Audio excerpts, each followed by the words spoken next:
शमीम नकवी साहब, लेकिन आप जो तर्ज सियासत आपने सिंध में शुरू की है उससे सिंध हुकूमत चलने नहीं वाली, उससे सिंध हुकूमत चलने नहीं वाली। आप जिस तरह के मुतालबात कर रहे हैं उससे वहाँ पर या तो सूरत हाल इतनी अबतर होगी कि आपकी सिंध असम्बली चल नहीं सकती। नदीम मलिक साहब, पिछले 11 साल से नहीं चल रही है।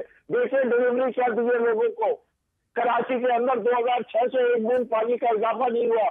जिस शहर के अंदर 22,000 बसें चलती थी उस शहर में सब 5,000 पर बसें पब्लिक ट्रांसपोर्ट। सर आपकी असम्बली का फ्यूचर एट स्टेक आ जाएगा सिंध असम्बली का। ये मैं ऑन एयर आपको ये कह रहा हूँ कि जो आप अगर मुतालबा ये करते हैं कि मुराद अली शाह स्टेप असाइड करे या वहाँ पर ऐसी आप काम की कोशिश करते हैं कि इन हाउस चेंज आए, तो आपकी सिंध असम्बली का फ्यूचर एट स्टेक आ जाएगा। सारी आपकी आवाज कट गई है सर। अगर आप मुराद अली शाह को हटाने की कोशिश करते हैं या पीपल्स पार्टी को तोड़ने की कोशिश करते हैं तो सिंध असम्बली नहीं चल सकती, उसका फ्यूचर एट स्टेक आ जाएगा। तो इससे क्या, देखिए कंट्री का फ्यूचर स्टेक में नहीं आना चाहिए। बाकी assemblies are not important because ये जिसके assemblies are not important Shamim sahab, Sindh में हो रही है। अगर असेंबली ना रही तो आपका निजाम कैसे चलेगा? जब नहीं रहेगी तो क्या होगा? दोबारा इलेक्शन होगा We go back to the people with this agenda के इन लोगों को। अच्छा, इलेक्शन ही और होगा ना सिंध में, हो जाए।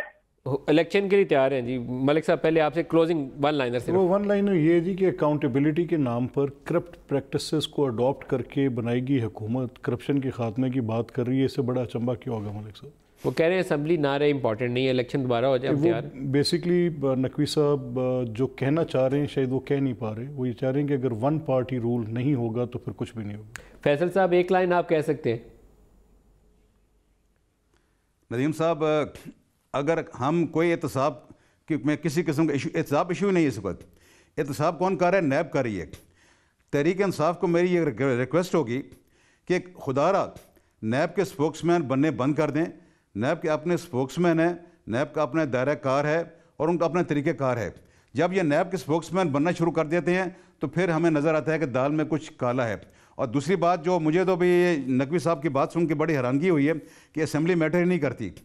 ख़ुद असम्बली में बैठ के जिस शाख पे जिस दरख्त पे बैठे हैं उसी शाख को अगर ये काटने की बात करते हैं तो फिर तो अल्लाह ही हाफ़िज़ इनका। मैं तो इनकी सोच से मुझे तो नहीं समझ आती।